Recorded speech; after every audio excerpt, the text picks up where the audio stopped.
नाचीज बड़ी खबरों के बाद चलिए आगे बढ़ते हैं। पाकिस्तान में अलग तरीके का हड़कंप मचा है।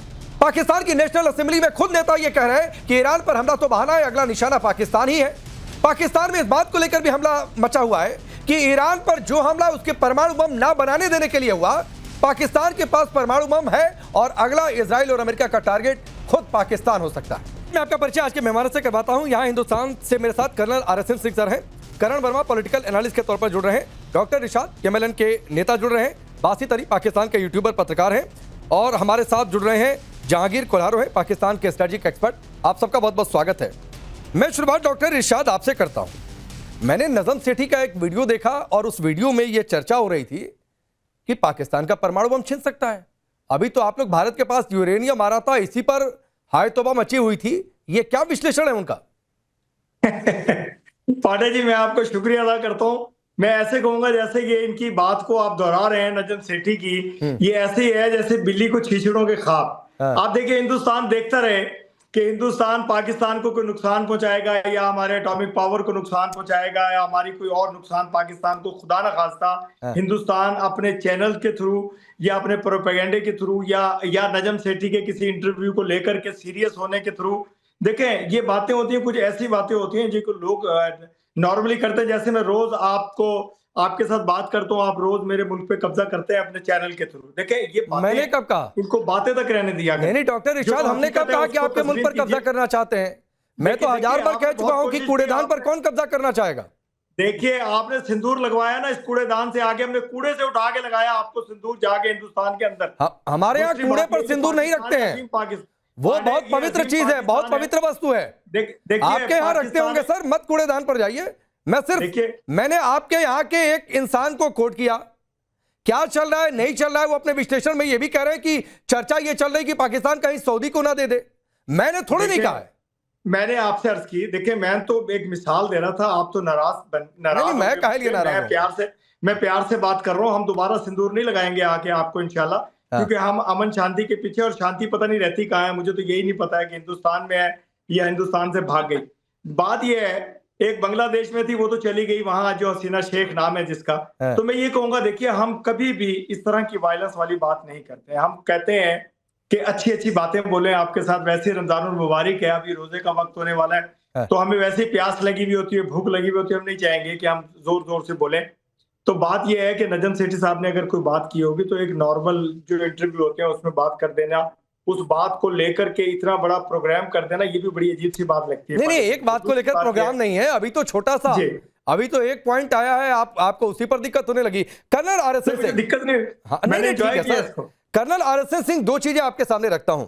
एक तो नजम सेठी का विश्लेषण, जिसमें वो ये कह रहे हैं कि चर्चा ये चल रही है कि पाकिस्तान सऊदी को एटॉमिक बम कहीं देना दे, और इसको लेकर वो ये भी शक जता रहे हैं कि ईरान वाला मसला जैसे सुलझेगा उसके बाद सब आएंगे पाकिस्तान के न्यूक्लियर बम पर। तो पहली बात तो ये है। दूसरी बात ये है कि पाकिस्तान की ओर से आधिकारिक तौर पर आपत्ति जताई गई है विदेश मंत्रालय के द्वारा, जो भारत और कनाडा के बीच यूरेनियम को लेकर जो डील हुई है। तो ये इन दोनों को जोड़कर कैसे देखते हैं आप? नहीं, नजम सेठी एक बहुत ही एक्सपीरियंस्ड जर्नलिस्ट है। उनका रेपुटेशन बहुत एक बुजुर्ग और मंजे हुए जर्नलिस्ट का है, और जब वो कोई बात लिखते हैं तो उसको थोड़ी गंभीरता से लेनी चाहिए। हमारे पाकिस्तानी पैनलिस्ट को ये मालूम है ये बात। लेकिन मैं इतना कह दूं कि ये ऑपरेशन सिंदूर के बाद से ही ये कई तरह के चर्चे शुरू हो गए पाकिस्तान की न्यूक्लियर कैपेबिलिटी को लेके, और मेरा अपना मानना है कि पाकिस्तान के पास न्यूक्लियर कैपेबिलिटी है ही नहीं। ये एक जानबूझ के ये होक्स किया गया था, और इस होक्स को क्रिएट करने में कुछ अमेरिकन का भी इसमें हाथ था, क्योंकि और इसी होक्स में इन्होंने इतने ये जो जिहादी टेररिज्म ये करके रखा। आप ये बताओ कि AQ खान क्या था? Was he a nuclear scientist? वो तो मेटलर्जिस्ट था, वो तो सेंट्रीफ्यूग्स का केवल जानता था वो। बाकी चीजें, अगर AQ खान ने ईरान को, अगर ये 2003 में पाकिस्तान ने इस बात को कबूल किया कि हाँ हमारे यहाँ से न्यूक्लियर का कुछ ब्लूप्रिंट AQ खान ने उनको बेचा था, दिया था, जो भी था, अगर वो क्यों खान अगर सारी कुछ देता तो अभी तक तो ईरान के पास न्यूक्लियर कैपेबिलिटी होनी चाहिए थी। अच्छा, ख्वाब अच्छा है ये आपका। जो इनके पास जो टैक्टिकल न्यूक्लियर वेपन्स है वो अमेरिकन्स वो अमेरिकन्स ने वहां पे जब सोवियत इन्वेजन ऑफ अफगानिस्तान हुआ था तो वहां पर पाकिस्तान में आके रखे थे और उसी को हमने टारगेट किया था ऑपरेशन सिंदूर तक, ठीक है। और क्योंकि वो टैक्टिकल न्यूक्लियर वेपन्स जो है जर्मनी में भी रखे, उनको ले जाना बहुत मुश्किल है।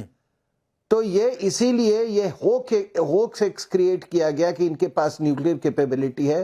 मेरे हिसाब से कोई न्यूक्लियर कैपेबिलिटी नहीं है और नजम सेठी की आर्टिकल में उसी से जोड़ के मैं देखता हूं। और ये यूरेनियम पर जो हाय तौबा मची हुई है, उसने तो सारा ब्लूप्रिंट दे, ये जो यूरेनियम भारत को मिल रहा है उस पर हाय तौबा। हालांकि ये न्यूक्लियर रिएक्टर्स के लिए नहीं, हमारा बहुत ज्यादा एम्फेसिस है आजकल। हाँ, जब से हमने Indo US nuclear deal sign किया है तो हमारा एम्फेसिस, हमने रशिया से भी रिएक्टर्स लिए हैं, हम धीरे धीरे अपनी जो न्यूक्लियर एनर्जी की प्रोडक्शन की जो क्षमता है वो बढ़ा रहे हैं, because that is a clean energy.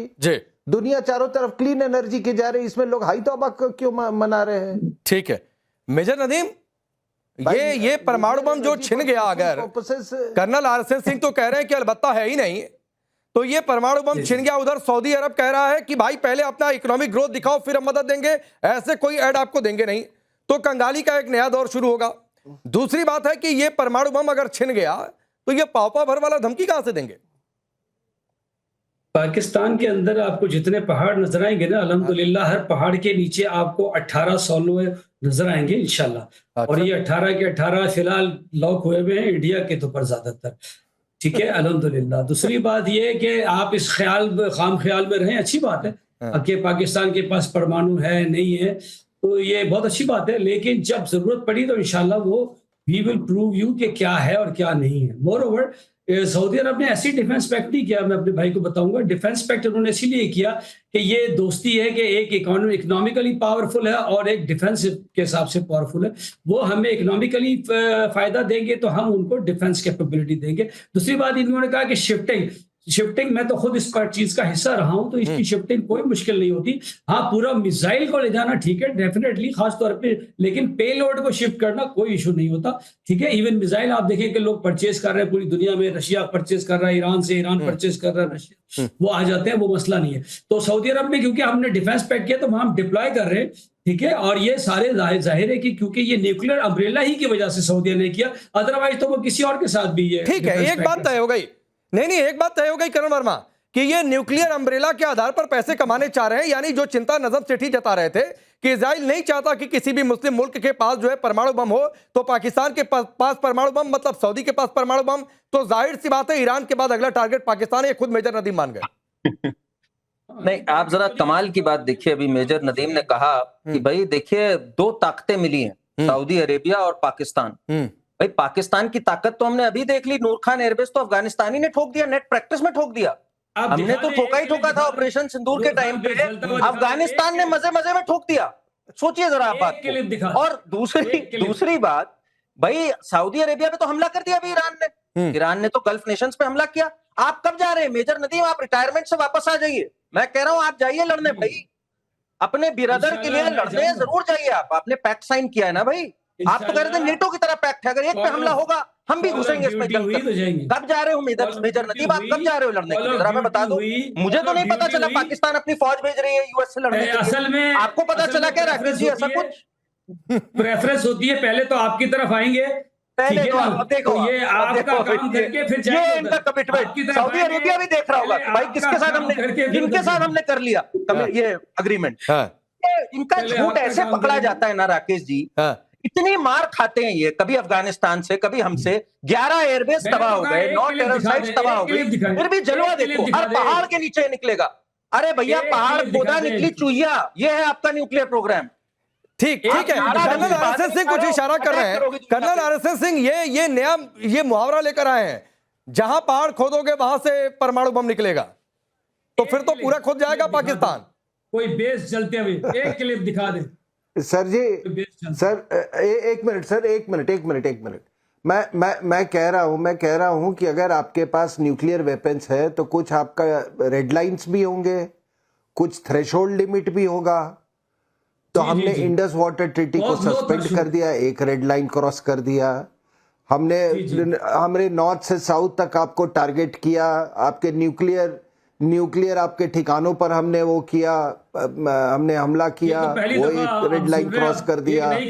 उसके बाद नूर खान कहानी शुरू कर दी कि नूर खान एयरबेस जो आपका सबसे स्ट्रेटेजिक एयरफील्ड है वो रेड लाइन क्रॉस किया।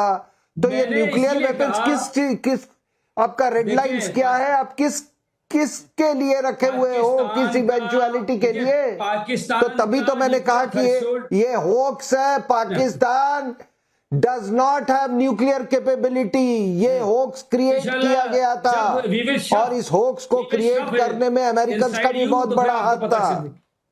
सर जी, जब हम वी विल शॉप इट, ठीक है, inside you then you will come to. कह रहा हूं ना, हमने तो हर रेड लाइन हमने पानी नहीं, ये पाकिस्तान का न्यूक्लियर थ्रेशोल्ड क्या है? न्यूक्लियर थ्रेशोल्ड क्या है आपका? मैं बताता हूँ। न्यूक्लियर थ्रेशोल्ड है असेंबली एरिया। अरे भैया, हमने पंजाब में जैसे मोहम्मद को ठोका, हमने लश्कर तौयबा के हेडक्वार्टर्स को ठोका, ये आपका होता है। हमने आपके पानी के ट्रीटी को सस्पेंड कर दिया, ठीक है, आपके जकोबाबाद को हिट किया। ठीक है, मैं आगे बढ़ता हूं। मेजर नदीम, आपकी बातें कहीं गलती से अमेरिका इजराइल सुन ना लें, वरना वाकई में आप टारगेट पर आ जाएंगे और आपका मुल्क टारगेट पर आ जाएगा। लेकिन ठीक है सर, ठीक है बासित, एक अली मोहम्मद खान है, उन्होंने तो पाकिस्तान की संसद में बाकायदा शायरी पढ़ दी कि मशवरे हैं आसमानों में, ईरान बहाना, पाकिस्तान निशाना, इस्लामिक वर्ल्ड के खिलाफ साजिश। ये भी मैं अपनी ओर से नहीं कह रहा हूं। बिल्कुल, ये देखें जी, सबसे पहले मैं आपको ये कहना चाहता हूँ, ये हकीकत है, पाकिस्तान तो निशाना हो सकता है, क्योंकि नेतन्याहू ने आज से कुछ अरसा पहले ये कहा था कि पहले हम ईरान जाएंगे, फिर पाकिस्तान जो उसकी एक नाकाम एक खेल है वो खेल रहा है। लेकिन मैं ये रब्बे काबा की वादनियत की कसम, खत्म नबूवत की शान की कसम उठाता हूँ। मैं मौला अली के ललकार की कसम और इमाम हुसैन के इनकार की कसम, सहाबा की साथ की कसम उठाता हूं कि जिस वक्त पाकिस्तान के खिलाफ चाहे हिंदुस्तान गलत साजिश करेगा, चाहे इसराइल करेगा, ये मेरा वादा है कि आप दोनों पे ये एटम बम, जिसको आपको सबूत देने की तो हमें जरूरत नहीं है ना कि एटम बम है नहीं है, छोटा है बड़ा है, आप कोई अमेरिका या कोई वो तो सामने है नहीं जो हमसे सबूत मांगेंगे। तो हम आपको बताएं, हम आपको सफा हस्ती से मिटाने की ताकत भी रखते हैं और मिटा के दिखाएंगे भी। ये मैं नहीं, अगर आप सुनना चाहते हैं एक बार हमारे DGISPR की तकरीर सुन लें, आपको वो बता देगा कि जिधर से आओगे, ऊपर से आओगे, लेफ्ट से आओगे, राइट से आओगे, किसी के साथ आओगे, वहां से फोड़ेंगे। ठीक है, तो ये हमारे किसी में जुर्रत नहीं आपकी इधर तकरीरें करने से, एटम बम छोटा। अरे आपके DGISPR को किसी कॉमेडी शो में भेज देना चाहिए। बासित अली, आपके DGISPR को किसी कॉमेडी शो में भेज देना चाहिए। आगे से आओगे, पीछे से आओगे, दाएं से आओगे, बाएं से आओगे, ये DGISPR की भाषा होती है क्या? या ये किसी भी मुल्क में किसी भी आर्मी मैन की ये भाषा होती है क्या? मजा देने का काम आर्मी का होता है क्या? भाईजान सही बात की है, उसने रास्ते बताए कि नहीं ठीक है भाई, सही भाईजान सही बात की है तो आपको सही बात, अच्छी मुबारक हो आपको, सही बात, आपको सही बात मुबारक हो। और उसी परिभाषा में करण वर्मा आए बाएं दाएं से आ तो रहे हैं।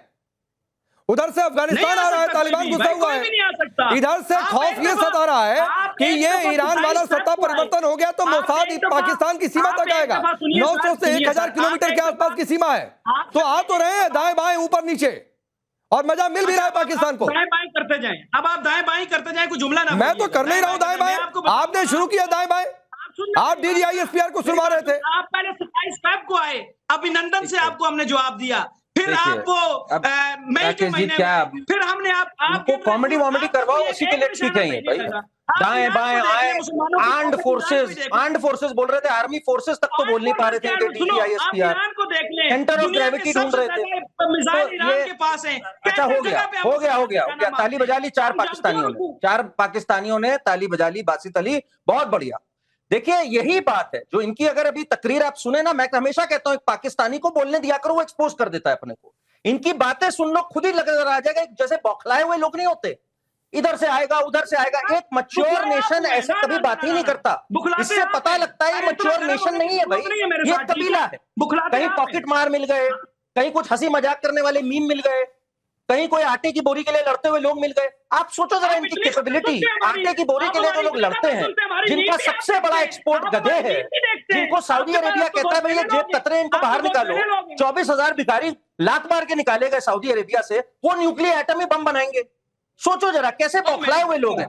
तो इन बौखला, हाँ सर पकड़ो, सर ही मारो, आप अपना सर ही मारा करो, ये बेस्ट चीज है। और किसी को नहीं मार सकते, आप अपना सर दे मारा करो। सामने कैमरा जो लगा है उसी पे अपना सर दे मारो, बेस्ट चीज होगी ये, ठीक है ना। और शियाओं के साथ जितना इन्होंने नाइंसाफी करी है पाकिस्तान में, इनको क्या हक रह गया है भाई। ये जो ईरान के साथ हमदर्दी दिखा रहे, और इतनी हमदर्दी है तो जाओ ना वहां पे। अब आप फैसला करो, आपको सऊदी के साथ हमदर्दी है या ईरान के साथ है। एक के साथ पैक्ट साइन करके बैठे हो, एक में शियाओं को मार के बैठे हो। एम्बेसी जाते हो यूएस की, वहां पड़ती है लात, 10-15 मर जाते हैं आपके, कहीं के रहे नहीं हो। यहाँ पे एक कहावत है, डैश का डैश, ना घर का ना घाट का। आपकी वही हालत हो गई, ना घर के हो ना घाट के हो। ये है आपकी सच्चाई। अब मैं जवाब दे दूं? ठीक, आप मैं बोल जवाब लीजिए, फिर मैं सुनेंगे जहांगीर के पास जाता हूं। बोलिए बासित, बोलिए। गर्म होने से और अपने आप को लाल करने से ये बातें नहीं होती, बच्चों वाली बातें। अभी तक सऊदिया ने ये कह दिया, सऊदिया का बच्चों वाली बात है। नूर खान एयरबेस गिरा दिया अफगानिस्तान ने आपका, ये बच्चों वाली बात है। ठोक दिया आपको नेट प्रैक्टिस में बयान कि पाकिस्तान पे हमला, सऊदिया पे हमला। ये बात सुने, फिर भी कटोरे तुम्हारे में इस बार सऊदी अरेबिया में हमला हुआ। कब जा रहे हो? ईरान से लड़ने जा रहे हो? चलिए ठीक है, मैं आता हूं बीच में, मैं आता हूं बीच में। बातें सुनिए, ये भी पैक्ट में है ना कि सऊदी पर हमला मतलब पाकिस्तान पर हमला। तो ईरान ने उठाकर ठोक दिया सऊदी के अंदर, और सऊदी की ओर से कहा गया कि भाई रुक जाओ, तुम्हारी दुश्मनी हमसे नहीं, तो जाकर लड़ लो पहले ईरान के खिलाफ। जाकर लड़ लो, अपने मुल्क से कहो कि जाकर लड़ लें। कंफ्यूज्ड है, टोटल कंफ्यूज्ड। ठीक है, अब जहांगीर कोल्हारो, एक और तस्वीर दिखाता हूं, इसमें एक और फैक्ट ऐड करता हूं। क्यों परमाणु बम और उसके इर्द गिर्द, और अगर पाकिस्तान की संसद में या कहीं भी ये चर्चा चल रही है कि ईरान के बाद पाकिस्तान का नंबर है और आप लोगों को क्या दहशत है, तो उसकी एक और वजह है। वो तस्वीर भी जरा रख दीजिएगा, टेलीविजन स्क्रीन पर दिखा देंगे। इसके साथ ही एक कमांडर है आईएसआईएस का, उस कमांडर का नाम है शफीक मेंगल, और शफीक मेंगल मिला है आपके प्रेसिडेंट से, आसिफ अली जरदारी से, और ये इस्लामाबाद में ये मुलाकात हुई है। और चर्चाएं इस बात को लेकर है कि वो आसिफ अली जरदारी यानी ट्रिपल पी की पार्टी में, उनकी पार्टी में शामिल हो सकता है। ये बलूचिस्तान के वरिष्ठ उपाध्यक्ष हैं, वो भी इसमें थे। कम्बो खान ब्रह्माड़ी भी इसमें थे। बहुत सारी बातें हैं। तो भाई जब आप आतंकियों को लेकर आओगे, सऊदी को तो दिया नहीं दिया, क्या हुआ, न्यूक्लियर अम्ब्रेला क्या डील, लेकिन आतंकी आएंगे तो परमाणु बम आतंकी के हाथ में। तो ईरान के बाद है पाकिस्तान का नंबर। जी राकेश, आप मुझसे सवाल कर रहे हैं। बिल्कुल आपका सवाल थोड़ा सा वो बेहतर है, लेकिन मैं पहले आपको जो है होली की जो है मुबारकबाद दूंगा। आज आप जो है काफी प्यारे लग रहे हैं, हैंडसम लग रहे हैं। तो अच्छा, आपने मेंगल साहब का सवाल किया। हिंदुस्तानी प्यारे ही होते हैं वैसे, आम आवाम कहीं की भी प्यारी ही होती है। आपके यहाँ क्यों हमारी हो, आम आवाम हर जगह की प्यारी होती है। अच्छा, आप रूटीन से हटके बहुत प्यारे लग रहे हैं, थैंक यू सो मच। अच्छा सुनिए, जैसे मेंगल साहब का वो है, उसका आप इस थोड़ा सा पॉइंट ऑफ व्यू अगर देख लें, मेंगल साहब को आप जो है किसी दहशतगर्द तंजीम से जोड़ रहे हैं। हमारे पास ऐसा कोई वो रिकॉर्ड नहीं है उसका। ऐसा ही है जैसे आपके पास फूलन देवी हो और हमारे पास उसका कोई रिकॉर्ड नहीं हो। आपके पास जो है योगी साहब हो, हमारे श्री योगी साहब हो, क्योंकि नाराज हो जाएंगे आपके पैनलिस्ट वो, या आपके पास जो है श्री मोदी साहब हो। तो ओसामा बिन लादेन का था, चलो ठीक है आप छोड़ दो। ओसामा बिन लादेन का था ना रिकॉर्ड, एबटाबाद में छिपा के रखा था, क्या हुआ? Sir Usama bin Laden Hafiz Saeed का है डेजिग्नेटेड टेररिस्ट, मसूद अजहर है डेजिग्नेटेड टेररिस्ट। इसी पैनल पर डॉक्टर इशाद से पूछ दूं, अपना उलेमा बता देंगे उनको, और ये 10 बार मेरे शो में बता चुके हैं। एक बात बोल लूं मैं राकेश जी, उसामा बिन लादेन में दोबारा आपको करेक्ट। जहांगीर जी आपने देखिए बड़े अच्छे से बात करी। मैं एक दो चीजें आपसे पूछना चाहता हूं। आपने बड़े अच्छे से बात करी, मुझे लगता है आपको तहजीब है अच्छी। मुझे एक बात बताइए, यूएन डेजिग्नेटेड टेररिस्ट में सबसे ज्यादा, ठीक है, 175 में से 110 पाकिस्तान मूल के, पाकिस्तान ओरिजिन के। ये आपको नॉर्मल बात लगती है? ओसामा बिन लादेन पाकिस्तान में पाया जाता है। कितने बैंड टेररिस्ट सब आपकी जगह आते हैं, आपको ये चीज ठीक लगती है क्या? फिर हम अगर कोई कहे कि पाकिस्तान टेररिस्ट को हार्बर करता है और सीट देता है, तो आपको बुरा नहीं मानना चाहिए ना भाई, इस पे एक्ट करो आप। नहीं करण मैं आपको टोकूंगा, कोई क्यों कहे, इनके वजीर आजम कह चुके हैं, इनके मौजूदा रक्षा मंत्री कह चुके हैं कि हमने अमेरिका के कहने पर गंदा काम किया। आप क्या डिफेंड कर रहे हो फिर? ठीक है बोलिए जहांगीर, बोलिए। जहांगीर बोलिए। करण सुनिए देखें, जो भी दहशतगर्द हो उसकी जगह जो है जेल होती है या फिर कोई और होती है। दहशतगर्द की कोई भी जगह नहीं होती, लेकिन उसका मटेरियल होना चाहिए, सबूत होना चाहिए। ठीक है, अभी जो मेंगल साहब की डिस्कशन चल रही है उसका कहीं पे भी कोई भी, सिवाय आपके कहने के मुताबिक, मैं करण के कहने के मुताबिक नहीं चलूंगा, मैं जनरल साहब के कहने के मुताबिक नहीं चलूंगा, मैं राकेश के कहने के मुताबिक नहीं चलूंगा, मैं चलूंगा सबूत के बुनियाद पे। जहां पे सबूत मिलेगा, चाहे वो पाकिस्तान में हो, चाहे वो कहीं इंडिया में हो या कहीं और पे इन्वॉल्व हो, he should face the trial. एक चीज याद हाफिज रख सईद लें, का क्या हुआ he था? should face the Hafiz trial। Saeed का क्या ट्रायल हुआ है? आपके कोर्टसी का क्या कहना है? ट्रायल का क्या मजाक हुआ है? खुला घूम रहा है हाफिज सईद, उस पर आप कुछ नहीं कहोगे? ऐसे सर, ऐसे सर, मतलब देखें, इतना देखें। मासूम नहीं बनना करण, चाहिए। करण, इतना कुछ करने करण के भाई, बाद आप response ले आपका लें, जब करण भाई, आतंकी करण मारा भाई, जाता ठीक है, है, ले लें। ठीक है, एक बार आर्मी वाले आके जहांगीर की बात पत्ते पूरी हो जाए, फिर मैं कर्नल आरएसएस सिंह और इरशाद भाई के पास जाता हूं। बोलिए जहांगीर। मोदी भी खुला फिर जी, रहा है, देखिए मोदी भी हाफिज सईद साहब अरे पे रुक जो जाओ भाई, आपकी मेजर तरफ से नदीम, इल्जामात थे, हमने उस पे आपका मुकदमा राष्ट्रपति चलाया। आतंकी के साथ बैठा हुआ है, अमेरिका ने इसका तो वीजा अभी रुक रोका, जाओ, अमेरिका जहांगीर ने की इसका बात पूरी वीजा हो जाने रोका। दो। सर, कम से कम आप अमेरिका सबसे ने थोड़ी इसका तार्किक वीजा तौर पर रोका। बात करते हैं। बोलिए जहांगीर। अमेरिका ने इसका वीजा रोका, हाँ। ये गुजरात का वही अमेरिका बुलाया, कदम के नीचे फूल बिछा के। तो रुक जाइए, अभी जहांगीर को बोलने दीजिए, रुक जाइए। जी, देखें, हाफिज सईद साहब का जहां तक ताल्लुक था, आपके इल्जामात थे और यूएनओ की तरफ से कुछ डायरेक्शन थी और हमें भी कुछ ऐसी चीजें मिली थी जिसपे हमने हाफिज सईद साहब पे केस चलाया था और वो 6 साल तक नजरबंद भी रहे थे। ठीक है, पाकिस्तान एक रेस्पॉन्सिबल स्टेट है। सुनिए करण, सुनिएगा, पाकिस्तान एक रेस्पॉन्सिबल स्टेट है। पाकिस्तान ने कभी भी किसी भी नॉन स्टेट एक्टर को ना हवा दी है ना साथ दिया है। ठीक है, अच्छा आ जाते हैं आप पे। आप अच्छा सुनिए करण सुनिएगा, थोड़े मटीरियल चीजों को सुन के हाजमे करने की वो रखिएगा। देखिए, आ जाते हैं आपकी जो है ना पहली जो है विशेष टिप्पणी में कि नूर खान एयरबेस, आपके ऑपरेशन तंदूर में नूर खान एयरबेस चला गया, आपके जो है टीटीए के उसमें ऑपरेशन में नूर खान एयरबेस चला गया। उसी नूर खान एयरबेस का कल आपके ही चैनल्स पे मैं देख रहा था कि वहां से जो है यूएसए और सीआईए की जो है परवाजें हो रही है। तो भाई इतना प्रोपेगेंडा करोगे, खुदा को मान ले। नहीं गया आपका नूर खान एयरबेस, उसकी फोटो जारी कर दो आप, कितना करोगे? सैटेलाइट इमेजेस जारी कर दो ना। तो रुक जाए, हमने तो सैटेलाइट इमेजेस दी थी, आपका तो चीन से रिश्ता है ना। कोई एक हमने आपसे तब भी कहा था चीन की सैटेलाइट इमेज यूज करके नूर खान एयरबेस ठीक है, ये इमेज साफ कर देते। एक नहीं करी, आपको अपना बनाकर फोटोशॉप से बना के फोटो अब आरएसएन सिंह डाल देते आप। अगर चर्चा ये चल रही है कि परमाणु बम आपके हिसाब से नहीं है, इनके हिसाब से है, मान लीजिए है भी, तो वो छिनने वाला है। और छिनना क्यों नहीं चाहिए? अगर आतंकी आकर आईसिस का कमांडर इनकी पार्टी में जाएगा, पीपी की पार्टी में, और ये कह रहे हैं कि हाँ साहब न्यूक्लियर अम्ब्रेला के तहत ही डील हुई है, मतलब इनके पास परमाणु बम, मतलब सऊदी के पास परमाणु बम, तो जाहिर सी बात है ये टारगेट पर आएंगे ही आएंगे। और इसीलिए ये डर है कि ईरान के बाद पाकिस्तान। देखिए ऐसा, 2 जगह है पाकिस्तान, एक जगह नहीं है। अब चलिए मैं हाइपोथेटिकली मान लेता हूं कि पाकिस्तान के पास न्यूक्लियर बॉम्ब है, तो ये अपने न्यूक्लियर बॉम्ब को इन्होंने क्या दर्जा दिया था? इन्होंने दर्जा दिया था उसको इस्लामिक बॉम्ब का। तो अभी सबसे ज्यादा न्यूक्लियर बॉम्ब की किसको जरूरत है? ईरान को है। तो आप ईरान को देना नहीं चाहते हो? ईरान के साथ वो आपका पड़ोसी मुल्क है, 900 किलोमीटर बॉर्डर है आपके। अभी वो सबसे ज्यादा जरूरत उस इस्लामिक कंट्री की है। देखें, लेकिन आप सऊदी अरेबिया को देने को तैयार हो। इसका मतलब सुन्नी को देने को तैयार हो, शिया को देने को तैयार नहीं हो। इस वक्त आपको ज्यादा जरूरत है न्यूक्लियर बम की। ये क्या है? इस्लामिक बॉम्ब है, सुन्नी नहीं, मैं कह रहा हूं आपको अभी यही चर्चा हो रही है ना कि सऊदी अरेबिया को अम्ब्रेला की बात हो रही है, अपना डिफेंस पैक्ट की बात हो रही है, उसकी चर्चा हो रही है। तो इस्लामिक बॉम्ब में आप सब इसी इस्लामिक बम आपको देंगे इंशाल्लाह। ये भाई देखिए, अगर आप ठीक है मेजर नदीम रुक जाइए, आपने बोला रुक जाइए ना, रुकिए। आप यहाँ के बाकी 3 लोग भी अपनी बारी का वेट कर रहे हैं, तो रुक जाइए, रुक जाइए, इतनी बौखलाहट नहीं। और चैलेंज दे तो दिया कि अगर सभी मुस्लिम मुल्कों की लीडरशिप की बात करते हैं तो जाकर दे दीजिए ईरान को परमाणु बम, कि लो एक इजराइल पर गिराओ, एक अमेरिका पर गिराओ, जाकर दे दीजिए अगर हिम्मत है तो। भाई आपने तो इसको इस्लामिक बॉम्ब का दर्जा दिया था ना। नहीं, हमने नहीं दिया। ये तो आप जैसे लोग हमने नहीं दिया करते, ये पाकिस्तान का बॉम्ब है।